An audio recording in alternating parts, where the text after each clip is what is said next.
Okay, so it looks like we're live, guys. Hopefully, if I figure out how to add Bob here.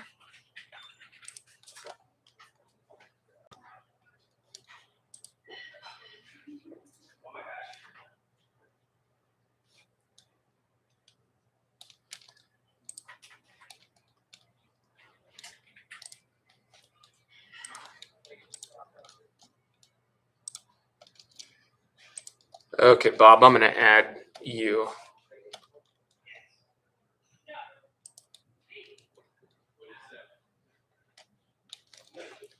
Bob, I'm going to add you by email here. Let's see if that works. Link.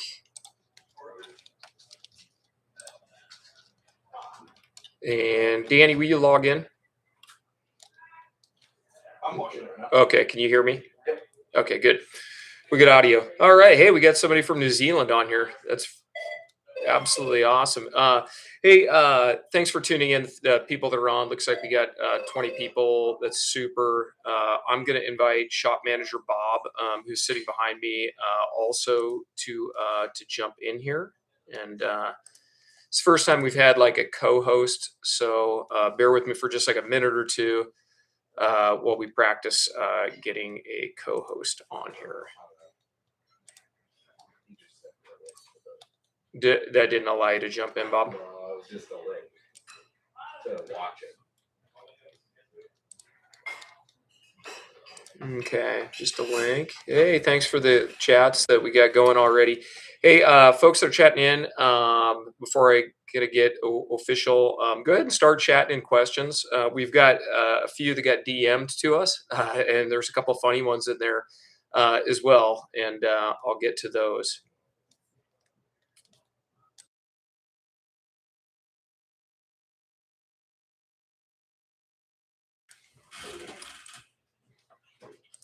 Okay, we'll go ahead and get started here. I'm still figuring out how to get Bobby on as co-host.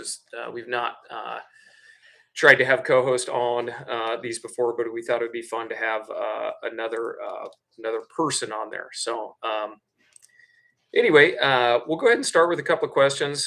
Today is going to be recorded, and we'll go throw it back up. So if you drop in, drop out, we'll have it recorded for you. And it's largely going to be driven by Q&A content just to keep things interesting. It's saltwater season. It's pretty cold here right now. We're doing some trout fishing. A bunch of us have a trip to some kind of saltwater destination happening this winter, and we're hosting a whole bunch of stuff. So hopefully we get some people who are just curious about saltwater trips, that are planning a saltwater trip, and kicking tires, wondering if it's something they want to invest in. So like we really appreciate all the newbie questions.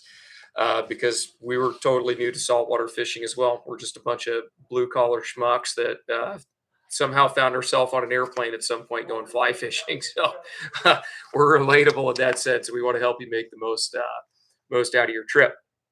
So I think I'm going to start with a couple of things that are common myths when it comes to saltwater fishing. And one of them is that you have to cast 90 feet. And that is so far from ridiculous. I've said this before, but I think that every mile traveled to a saltwater destination, whoever's fishing gets to add like 10 feet to their cast, or every 100 miles, whatever the ratio it is.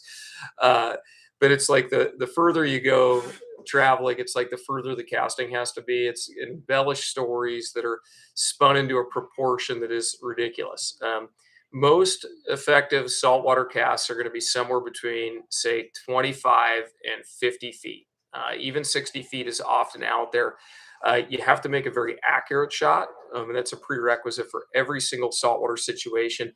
And even for a caster like myself, accuracy at 60, 70, 80, 90 feet is just the target range you're aiming at just gets so much broader. So it's always better, especially when you're on foot, to generate opportunities that are closer, that you can have a near 100% success rate on getting that shot into an isolated zone. So the ocean's big. It always helps to be able to cast a long ways. I would say that's a great skill to have, but casting distance real typically translates more into the angler's ability to have a line speed and buck, so you can buck the wind and have accuracy. So accuracy and line speed are far more important than distance. Uh, the other thing we hear, like from folks all the time, it's like, I'd love to do that. It's just so expensive. It's so expensive. And yeah, I totally get it. These aren't small trips. Uh, I just got back from a trip to Argentina with my wife that we do every. We've done it. We did one for our 20th anniversary, and then this was kind of like our 25th anniversary trip. And so I get it on the expense thing, but when it comes to any type of travel, by the time you get on an airplane and book lodging and you eat at restaurants, and then you book some type of activity to do during the course of the day, maybe that includes paying for ground transportation each day to go do something. Um, the guided fishing experience, where you've got a tour guide, a cultural guide every single day, somebody who can teach you about the country. You have great lunches in a beautiful destination in some faraway place. You have great dinners. You have a lodge host that can, if you're willing to ask and you're willing to learn, you can learn a little bit of another language. You can learn a little bit about the area, and you learn about them and their life. And rather than just fishing in a country, it allows you to be in country for an expense that by the time you add up like all the things like food and transfers and then booking out some other activities while on a vacation, I actually think fly fishing becomes, for an international vacation standpoint, becomes pretty cost effective. And if you were to math out what it costs you to go to Montana and do some guided fishing for a week versus what it costs you to go to a tropical region, you're going to find that those two numbers are very similar, if not favoring the tropical destination. By the time you add up lodging and food and all that kind of stuff, there's some values to be had out there, especially when it comes to like looking at Christmas Island or this Bahamas trip that Eric and Curtis and Shan, three of our guys, are on right now.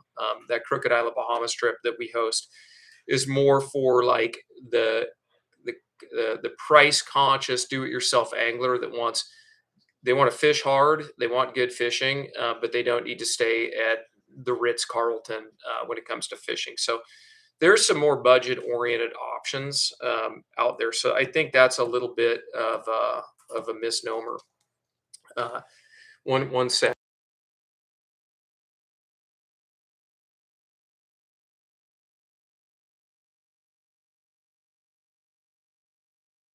All right. So Bobby is in order for us to co-host, we have to do it on mobile devices, and that just doesn't work here. So uh, shop manager Bob is making an honorary appearance. Say hi, Bob.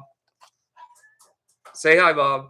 Hi, Bob. Shop manager Bob is here for moral support, and so is Danny, our marketing and media guys here. And he'll be watching the Instagram direct messages for additional questions as well. So, okay, so let me get into some questions. So it doesn't have to, you don't have to take out a second on the house to go saltwater fishing compared to ski trips and compared to ski trips and things like that. I don't think it's I don't think it's too far out there to justify going on one of these trips, and it's something you remember forever. Okay, couple of questions that I had DM'd in. I've never saltwater fished before. What's the least intimidating first trip or species? Start with that is such a good question. Least intimidating saltwater trip is without a doubt this Texas redfish trip that Eric Nickham, our travel manager, and I just did. We went for 2 days. We went to Bay Flats Lodge in Seadrift, Texas. Redfish. Somebody described them on the YouTube channel today as like playing with cats. You tease them a little bit, they can't help it. They got to tackle it. Playing with cats or kittens. If I'd done one redfish trip, and Eric and I did a podcast about that, and our podcast, it's available on YouTube, but it kind of sucks on YouTube because you can't download it and listen to it in the car. But it's called the Men Fly Fishing Podcast for those that haven't listened to it. But Eric and I did a full like 90-minute podcast on that trip. And if I'd done one Texas redfish trip before I'd gone permit tarpon and bonefish fishing, I'd have been light years ahead. English speaking guides, articulate communication, uh, American guides that understand the social and verbal nuance of getting you to do technical things. I can't imagine a job much harder than being a bilingual saltwater flats fishing guide. And so Texas redfish, without a doubt, we've got some dates for hosted trips this spring to go Texas redfish fishing, and you just go for 4 days. Try to do four so that you make sure to hit a couple of good weather days in there where you really get some good flat calm conditions. That's a good question. I think this next question was about how far do you actually need to cast. Like a sharp 50-foot cast will do it for you. I mean, you'll get better at casting further eventually, but it doesn't hurt to be able to cast 80, 90 feet. But you have to be able to do so with a minimum amount of false casts, which means you need line speed.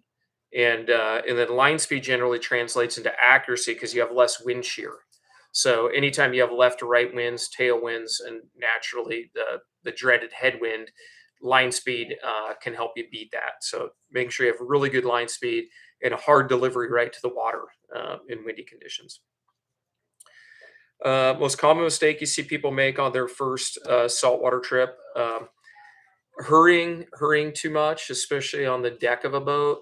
When the guide on the poling deck is seeing the fish well before you have the ability.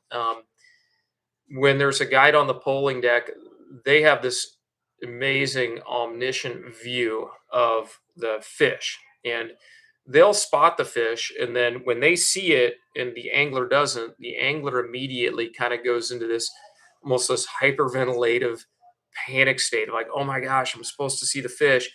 They can see the fish at a range 3 or 4 times beyond you. And then people just start casting before they verbally take in direction. Or maybe they haven't communicated like where on the boat, like is it a 1 o'clock, is it an 11 o'clock? And slowing down and things like pointing your rod and saying where, or in Spanish, donde, the guide will know. Most of the guides speak pretty good English, but pointing your rod out and establishing like a really good cardinal direction on where the cast needs to go. And then distance wise, you can usually start your false cast and they'll just say drop it. But most anglers kind of get in this panic state, mostly because the guide is seeing the fish and they're not. And it's okay to have a deep breath moment. And you'll hear me say that a lot. Just, hey, take a deep breath moment and figure out like, what's my bearing? What's my distance?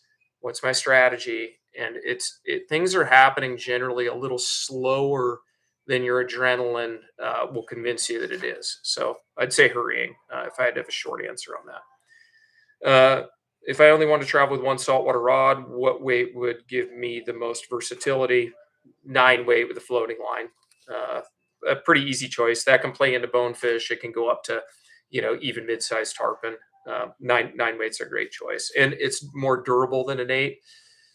When it comes to rod selection, over the years, I've generally clubbed up a little bit just so that the rod will provide me a reliability and lifting power. I'm not saltwater fishing, so I get to feel the fish wiggle.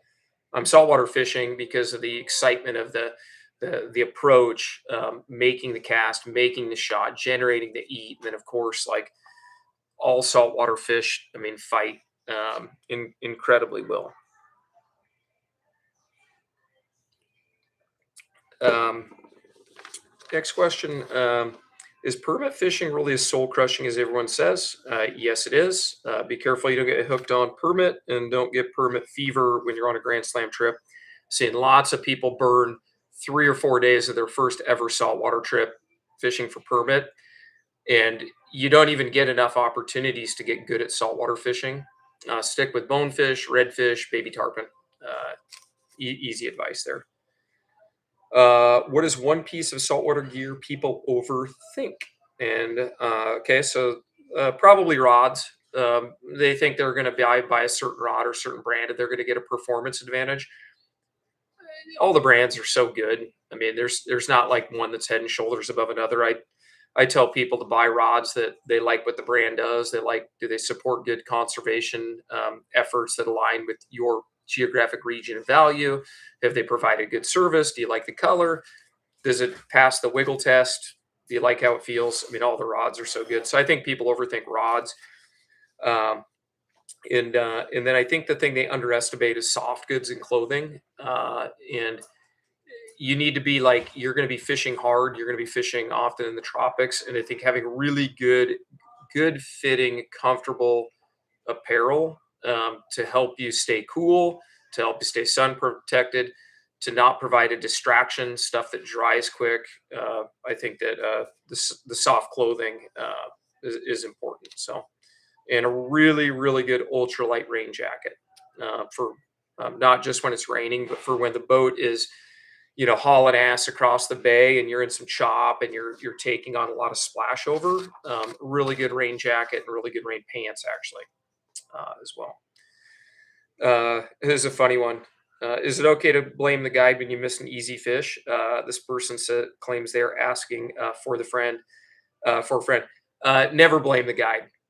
In fact, I'm going to speak to this. And it's going to be a bit of a rant just about saltwater fishing in general. I've probably done 30 organized saltwater trips, maybe no more than that, probably 40, maybe. I know that I've been to Baja 15 times alone, and I get to hear a lot of anglers, praise the guides, but it breaks my heart when I hear anglers provide unfair criticism of guides. The guides in a saltwater trip, yes, they have a big impact on your success. When we do our hosted trips, we try to rotate the guides so that everybody gets access to both the most talented and experienced, to the less experienced and sometimes more talented guides. Sometimes the more experienced aren't necessarily the more talented. Those two aren't mutually exclusive.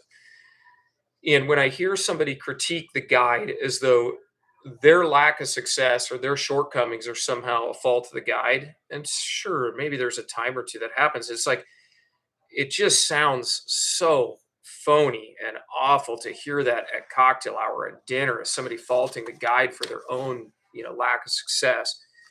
The guide's job is to keep you, on the fish in the area, pull the boat to the best of their ability, or set the boat adrift, if you're in a non-pulling, like a tarpon fishing or roosterfish fishing environment, keep you safe, keep you organized, and give you the best opportunity for you to generate the most success that you can. I mean, the guide has so many other jobs. I mean, imagine if you get hurt out there. I mean, like, you're relying on the guide to help get you back to the lodge or take care of you and to fix the boat motor, to solve problems, all those types of things. So the guide has a bunch of other jobs other than just spoon feeding you a fish, like that right there. So, guide criticism is one thing you want to be very conscientious of.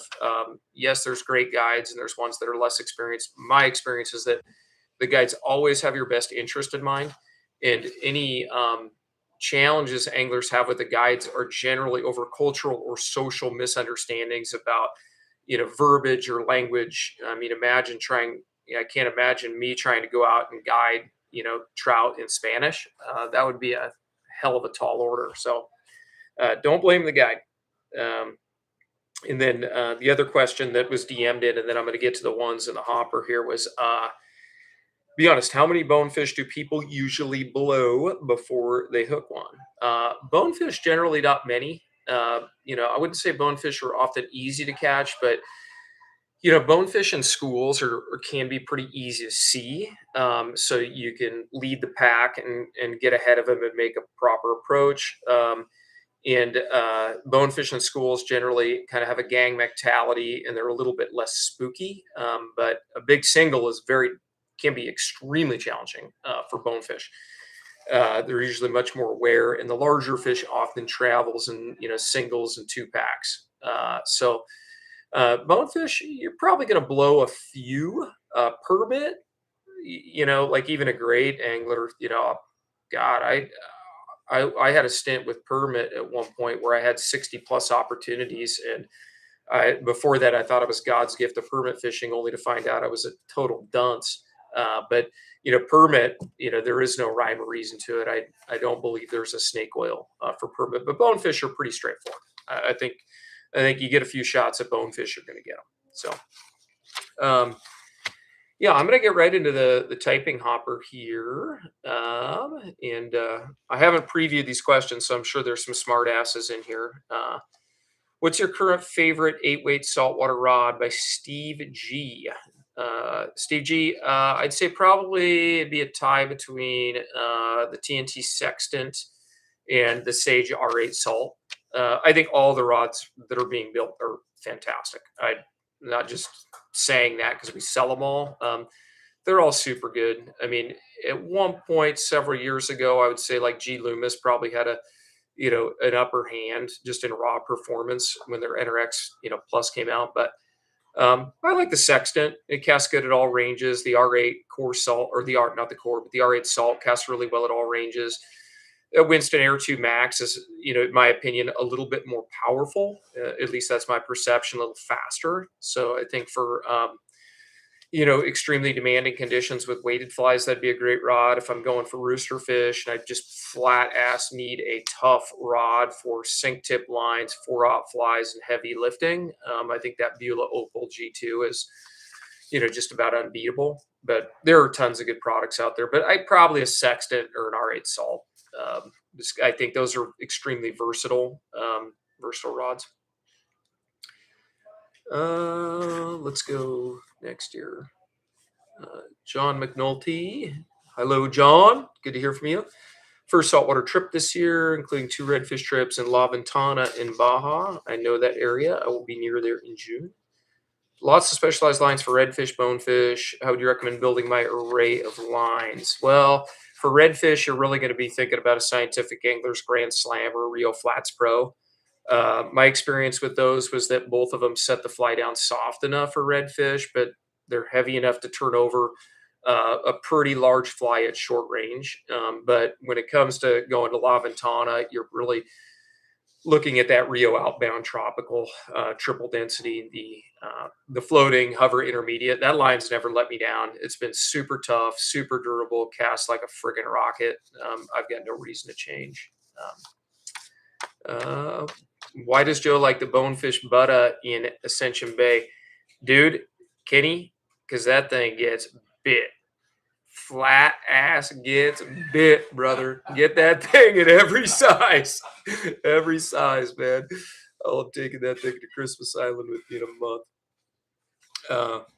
There's some great questions here, you guys. I'm so glad that we get so much participation. What's your opinion of clear tip lines versus standard? Clear tip lines, I get mixed feelings about clear tip lines.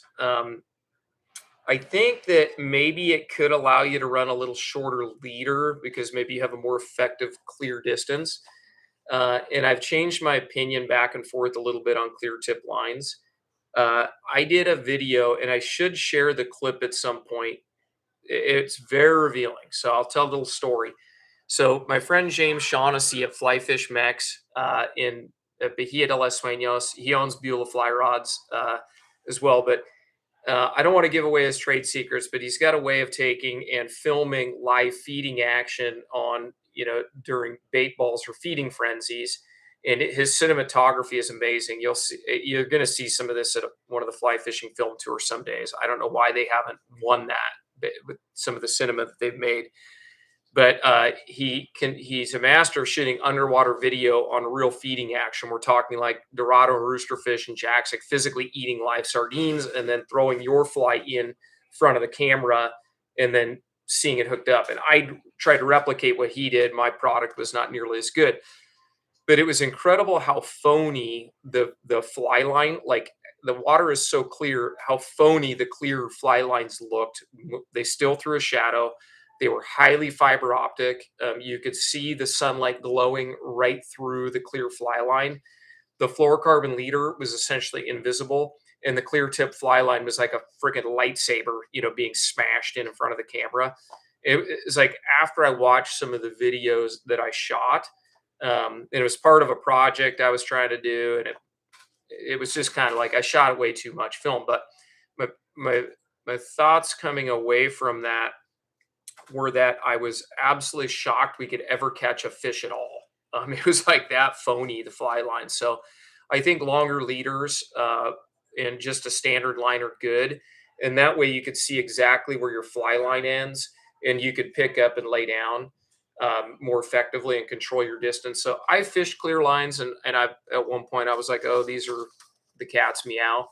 I don't have a strong opinion. I think if you feel like it gives you an advantage, go for it. I know the guides that guide a lot of tarpon in the Keys tend to prefer the clear tips, and I fish the Rio clear tip tarpon floater quite a bit, and I do like that line.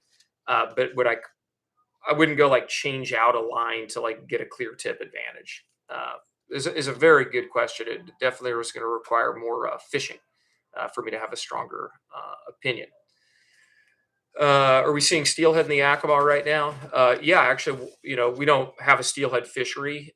It's like legally closed for steelhead, but we get several hundred a year or more into the Yakima system, and we do get some steelhead, and we're catching trout or fishing for trout here occasionally. So yeah, this is the time of year we're seeing a few steelhead pop up. It's kind of a cool thing about being a trout guide in the Pacific Northwest. You get a little bycatch as well. And I'm not previewing these questions, so I probably will bump into a couple of traps here at some point. I haven't yet, but I'll be in Los Briles in Baja, California, sir. That's BCS the last half of Feb. Returning there again. Can you recommend a guide for Bahia de los Muertos?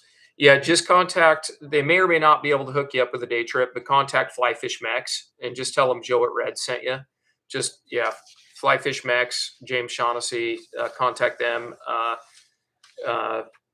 Info at BeulahFlyrods.com. You can probably get Doss and Finney. And if there's a delay in communication there, it's not because they're not paying attention, but they spend a lot of time in Mexico and a lot of time fishing. It's a very small group. So don't get frustrated if they're not back to you in like 24 hours or so.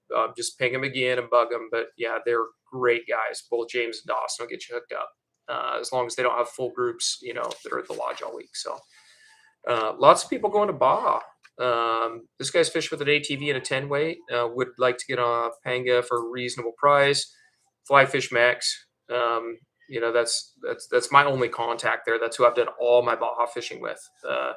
If you find yourself in La Paz, you can contact Jonathan at Tail Hunter. Have had a few people go out through Jonathan and have decent results as well. But absolutely start with the group at Flyfish Max through Bahia de los Muertos. Just contact them. Good questions. I'd like to use a quick shooter line when I'm saltwater flats fishing. Are there any major cons to a flats pro line? Now, I'm going somewhat off recollection here, but I believe the Flats Pro has a 40-foot head, and the Quick Shooter's got a 30-foot head with a little bit lighter front taper. The Quick Shooter, you're probably referring to the Rio Bonefish Quick Shooter, which is a fabulous line when waiting for bonefish, especially Christmas Island. That's like because you're exclusively waiting in Christmas Island. And I may take a Bonefish Quick Shooter to Christmas Island with me next month. But the Flats Pro is probably going to hold a false cast at distance with more stability because of the 40-foot head. The Bonefish Quick Shooter beyond, like 30 feet, it's going to be a little unstable in flight. So like for carefully measuring distance on longer shots, that Flats Pro is going to be more accurate, at distances beyond 40 and 50 feet. As far as being able to, see a fish coming, maybe it's cloudy and, the fish get kind of in that kind of that self-defense, or what I call that, the kind of the jujitsu perimeter where I've got to make a quick move. That Quick Shooter is really for that really close, like pick and flip type deals, one false cast and drop it. Really, really good for wade fishing, especially in cloudy conditions. Next question. No more hosted trips to Cuba. No, we've kind of shelved that. They tightened up a couple of the OFAC requirements in Cuba, so we're kind of taking a back seat there for just a little bit. So love fishing in Cuba, but we opened up some other fisheries like in Espiritu Santo Bay. So a new lodge called the Talon opened up there. We've got a trip there actually right now. One of our staffers, Max Carnes, has a group in ESB.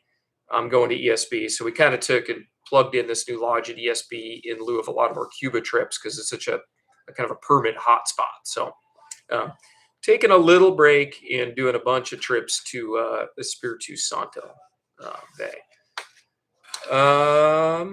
Next question. Do you prefer redfish fishing in Louisiana or Texas? It's a really good question. I personally haven't fished in Texas, or excuse me, in Louisiana. So I naturally have had a ton of friends who have. Part of the reason that I'll just say I chose Texas is we love putting on groups. We like traveling as a group of 8 to 10 or 12 people. We we could goof off at night, play cards at night. We all get to know each other. And so having like community on the fishing trip and then being able to offer these larger groups allows single anglers to be able to come into the group. We get your roommate and we get your boat partners, and then we'll rotate guides and boat partners. So like for what we do and how we organize groups, we really like to have a central hub like a lodge where we can have some community on the trip. And then as the host, we like to try to impart knowledge, whether that's casting and presentation, or it's knot tying, or something like that, or maybe it's tying flies, preparing for the trip. Our hosted groups have a lot of value add in traveling as a group.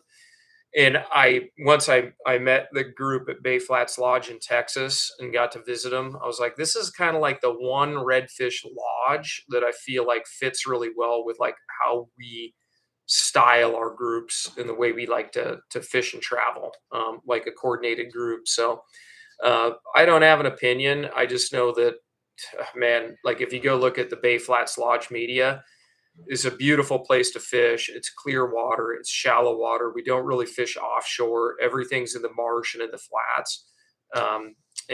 So, in comparison to some of the experiences I've heard about in Louisiana, just that I'm going to probably go to Texas a couple times. I'd like to fish Louisiana potentially for some larger bull redfish at some point, but just the quality of experience that I had having kind of that group environment in Texas has been just excellent. A lot of fun.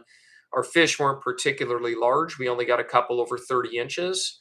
But I think just for a pure, like getting great opportunities and having a really fun time, getting numerous good shallow water shots, I can't imagine a place being much more enjoyable than Texas. And then the wildlife refuge outside San Antonio Bay and Guadalupe Bay at Bay Flats was awesome. So uh, I'd like to do Louisiana at some point, but it has a little bit to do with just coordinating a larger group and having great food and awesome lodging, and then also finding a place where we can stay where we're at the marina. So we're like literally right there. There's no driving or anything. So that for a larger group, that was just that Bay Flats is just a winner at Sea Drift. So um, what's your best strategy for catching roosterfish from inshore boat or beach from a fly rod? That's from John A 1489. Hey, I'll be honest, I've never caught a rooster from the beach. I'd love to hear my thoughts on it. I've tried it. I've spent a couple days doing it. If I've got 5 days a year to fish for roosterfish, and my options are catching, one, I'm already there. I already flew there. I already lodged. I already paid for dining or whatever. The additional cost of a panga is not, proportionally a huge expense. So as I weigh it out by days, like if I can go in a panga and I can see feeding frenzies and chase bait balls and see a lot of fish, and then have the option to go fish Dorado or Jacks or even Marlin, the cost of the panga is not a huge deal generally. If I was weighing it out by just day by day, um, that's not a real big deal. And you get to see these like Nat Geo level feeding frenzies that are just incredible from the panga. When you're on the beach, it's not going to be as calm, and to get the have that kind of that wildlife viewing opportunity. God, when you're out in the boat, you might see a whale shark, dolphins, sea turtles, and maybe that sounds corny to some of you like real gritty anglers, but I like being in the boat because I get to see all this stuff. When you're on the beach, man, you're going to often be on an ambush point. You're not going to be moving a lot. You might even sit under a shade tent and wait for the fish to come by a certain point. Then you see them coming. You can sprint down there and intercept them. And it's like the shots I've had have been really adrenaline filled. I've not been successful, but like as you have your fishing trip as the clock ticks, and you're sitting there on the beach, you're like, man, if I was in the boat right now, we could be bopping around, maybe trying some other stuff. Um, it it definitely for me, I aspire to catch from the beach because I think that's kind of the holy grail of roosterfish fishing. I just know that as my week ticks by, when I've been on the beach, I've been kind of yearning to get back in that boat and just have those other experiences, be it Dorado, or even seeing sea life, or even just bopping around. But if you're staying in a cool place where you're on the beach, you have access to an ATV. Beach fishing is awesome. Like I said, I have nothing against it other than I haven't caught one from the beach. Maybe I'm a little envious, but those are kind of my thoughts. I think there's a lot of value in just being in the boat as far as just having a good marine and eco experience. The feeding frenzies you get to see for the boat, whether you catch or don't catch, are really quite spectacular. So, what four rods do you take to ESB January to March? Probably going to take an eight, eight, two nines, and a 10. And it's probably going to be a sextant in the eight, an R8 core in the nine, probably a sextant in the or an Air 2 Max in the nine, and then in the 10, probably a sextant. Something like that. But probably two nines so that I can have one for permit, one for baby tarpon, and then a 10 maybe for if they're big tarpon in the area, or some barracuda if I want me to knock out a barracuda. You got a question, Bob? You might be talking to somebody else behind me. No. Danny did. Okay. This one just says Christmas Island March 3 trip questions. Don't know what that means exactly. Duncan, you resubmit that. Oh, he did resubmit it. Okay, but it went out of order. Travali flies and opportunities random or targeted times and places. So Travali. Okay, that's for golden and bluefin. So for golden and bluefin Travali in Christmas Island, so I'll be there next month. Bobby behind me here is going. What day are you leaving, Bobby?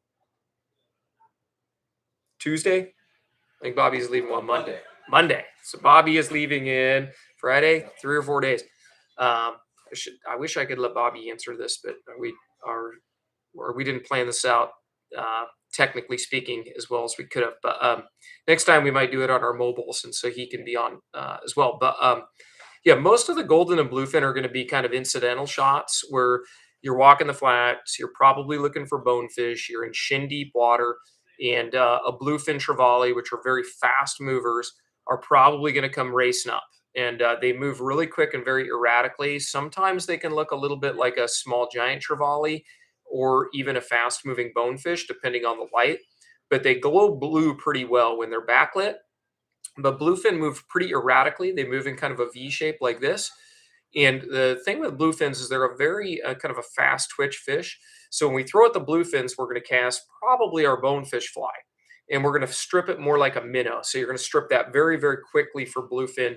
And they're going to attack predators. So they'll pick that up on a really fast strip. Whereas bonefish, we're going to present bonefish eat down. We're going to present it slow. We're going to try to put that shrimp on the floor and fish it very slowly like that. Bluefins don't eat down. They eat mid-column, even up for poppers and things. So we want to make sure that the second that bonefish fly hits the water, that we come into the strip and we get that fly moving very quickly and that it doesn't get down to the bottom. So you just want to throw it right on them. And especially with lighter tippet, be it 16-pound or 20-pound, we can really play to win on those bluefin. We're not throwing 60-pound tests like we would for GTs or even heavier. We could put that light tippet right in front of them and really come into the strip quick and really get that fly moving really fast for bluefin.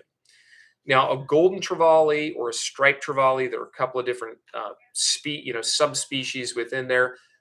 Those fish are going to be down eaters. Sometimes they'll be tailing. They'll move very slow. They behave a bit more like a permit, and they're going to be feeding down. And so you do need to present that fly very delicately, very soft. Make sure that you let that fly get to the bottom. If there's tidal current moving one way or another, we make sure that we lead that tide so that fly can actually drift into the fish if there's a side drift there. And we need to make sure and get that fly very, very slow and deep down to the bottom.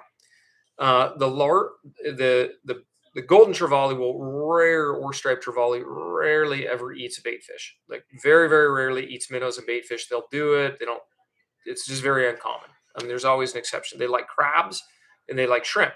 So for golden or striped, if you happen to be fishing for triggerfish, which we often use a crab fly for that, you could fish those. You could immediately come off the triggerfish right to a golden or a stripe, no problem. A bluefin trevally will eat a crab. They're very resourceful. They will eat anything, but that would not be preferred typically for a bluefin trevally. A bluefin trevally will eat bait fish, especially smaller bait fish. And if you're seeing a lot of bluefin trevally on a particular flat, you can downsize to say a number 2, a 1/0, or the bigger size would be a 2/0 bait fish. And the bluefin trevally has very good eyesight. So generally you want to have that on 20-pound test or most 40-pound test. 60-pound test, which, just what I prefer for giant trevally, does not get bit nearly as much for a bluefin trevally, which has far better eyesight, in my opinion, than a giant trevally. Giant trevally actually have very good eyesight. There's kind of a minimum tippet size that we have to have in order to even hope to be successful there. So, yeah, good question. No one talks about the Barracuda on the flats in Christmas Island. Another Christmas Island follow-up. We love Christmas Island here, by the way. Absolutely love it. Bob's going on Monday. I'm going in a month. Eric Nickham's going later this month. No, he's not going till spring. Anyway, we got a bunch of trips going. We love that place. The thing about Barracuda and Christmas Island is generally they're like a blue or a deep water Barracuda. It's pretty rare to see Cuda on the flats. I don't know if that's true of everywhere in the Pacific, but at least in Christmas Island, the Barracuda are pretty isolated to the deep water and offshore. They don't really come into the lagoon that much. So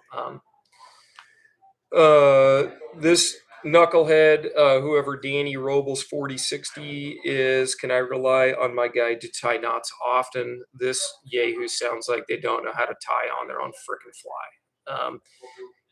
He's sitting here behind me. He's feeding me softballs here. So just so you know how this works at Reds.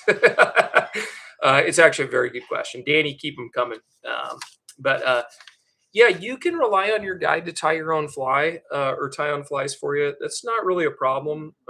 My thoughts on guides tying on flies for you on these high stakes trips is one, even if maybe you're a little older and maybe you could be described as middle-aged, like myself, like the guys. We got a cameo appearance here from Mr. Steve Joyce in Dallas. We're live streaming video, just so you know. Yeah. No, that's legit. The thing about maybe you're middle-aged like Steve here, or me, as I'm describing. And you don't see as well, and you're trying to figure out how to tie a line. The thing about saltwater fishing, which is great, and why old guys like me like it, is that the tippet is heavy and you can actually see it. So it's pretty easy to handle. It's not like dealing with 5 and 6x tippet all the time. So with a little practice, anybody can see the heavy line. Most anybody can tie the heavy line. And I would encourage you to practice a couple of basic knots before you go so that you can independently swap flies. Now, why is this so important? Yes, the guides will do it for you, but what if the guide's up on the poling deck behind you, you're out on the bow of the boat, and it's time to change flies? Do you really want the guide on the poling deck taking his eyes off a permit so he can tie on a different crab pattern for you? No, that would be strategic. That'd be strategic suicide. So yeah, you want to be able to cut a fly off. You want to be able to retie a fly on very quickly. Essential knots would be a non-slip mono loop, or like the Lefty Cray saltwater loop. Same thing we use to tie on most trout streamers. Use that on your 20-pound test on down tippet sizes. And then we would use like a Homer Rhodes with a double figure 8. There's a couple different names depending on what diagram we looked at. We could just say the Homer Rhodes loop knot, but with a double figure 8 finish. Steve Huff is kind of well known for advocating for that knot, because a lot of the videos you'll see are like Steve Huff did them. I'm not sure he was the originator of the knot or not, but that's where I learned it, is on Steve Huff video. But the double figure 8 loop knot for anything like 25 or 30 pounds up to 100 pounds, that's a really nice, clean, very good center of mass knot. And I think if you learn how to tie those two, then you can be very independent as far as tying on your own flies, swapping flies. And in a situation like you might find yourself in Christmas Island where you're over here, targeting bonefish and the guide is with the other angler a couple 100 feet that way, it's very impractical. You see, you want to be able to be independent, and that's something you could practice a little bit in advance. Again, with that heavy tippet that's really easy to see. Furthermore, there is a pink fluorocarbon tippet, which I don't know. There might be a question. Oh yeah, there's a pink tippet question that wasn't prompted. It's at the bottom of the hopper here. So pink fluorocarbon has been something of hot discussion here at Reds recently because we finally folded and started selling pink fluorocarbon tippet. A couple things about pink fluorocarbon tippet. Some people say it's just flat out easier to see, and if the fish can't see it, and you can see it better, therefore it's easier to work with when it comes to knots. So you can get yourself some pink fluorocarbon tippet. Maybe it makes it a little bit easier to see for you. The other thing about pink fluorocarbon tippet is you can see like where your junctions are. So when you're retrieving a fly, if you can't see your fly and you're using pink tippet, maybe you see your pink tippet approaching the boat and it helps you track where your fly is in relation to a fish, for instance. So supposedly in the water, that wavelength of red or pink light dissipates the fastest in water and the fish can't perceive it. So that's the theory. Whether that's BS or not, I don't know, but there's a lot of very, I would say, passionate advocates for the effectiveness of pink fluorocarbon tippet.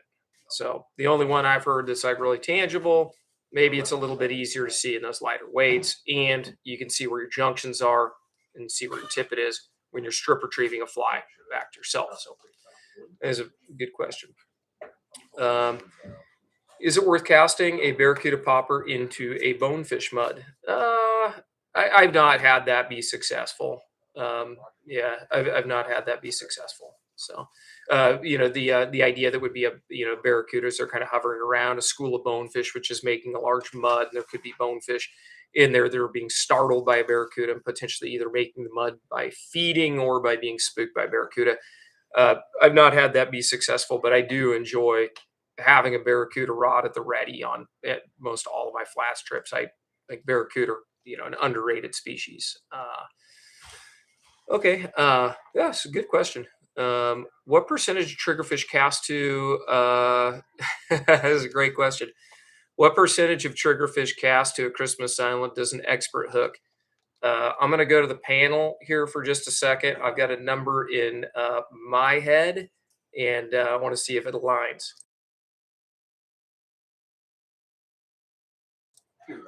I was gonna say less than 10. Okay, we got 8%. Yeah. He's very specific here. And what's the percentage your hook breaks? Another 5%. Okay, and 5% of the time they're going to bite your damn hook in half because they got those buck teeth, just like your Uncle Eddie. Steve, you got an opinion on this? What percentage of triggerfish cast at in Christmas Island by an expert actually get hooked? By an expert. Is Bobby an expert? Get hooked? Yeah. 10%. 10%. I was going to go somewhere around 15. So, folks, if you've got your ass handed to you by triggerfish, you're not alone. So, triggerfish are tough, but the cool thing about them, they can be a pretty low yield, but there's lots of them. So, you're going to be able to go from one, you might blow it. There's another one wagging its tail, saying hi. You walk over to the next one, you approach the next one. So, you could move through quite a few triggerfish pretty efficiently, and they're super easy to see and they're super easy to like get a good shot on, but they can be pretty challenging to get to eat. So yeah, triggerfish can be they're kind of addictive. You start throwing at those little buggers, they got a lot of personality. It's tough to quit. Yeah, we got just a comment here. I just use monofilament tippet. Yeah, I wonder myself how much more effective fluorocarbon is. I don't have any stats on it, but yeah, mono. Yeah, go for mono. Mono they were catching a lot of fish for a long time before fluorocarbon and its high price tag showed up. Not a question, but talk to you about Ishkalak 2 weeks before I left October. Caught my first permit on one of the flies you recommended. Paul, that's a great testimonial. Acting real bad. My sound? Yeah. Okay, how's my sound now? I see my little sound monitor is still working. It's bad. Is somebody else's mic on? Shouldn't be. Probably not saying so. Okay, well maybe that's just isolated to us. If somebody in the chat comments can tell me whether our audio is working or not, that would be super appreciated. The guys in the booth here. Oh, Oh no. not working. IT's coming in to fix it.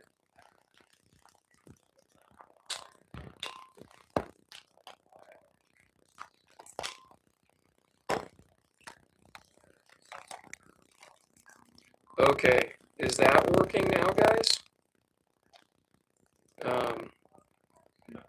Still bad. No, not working. Same issue. That's weird.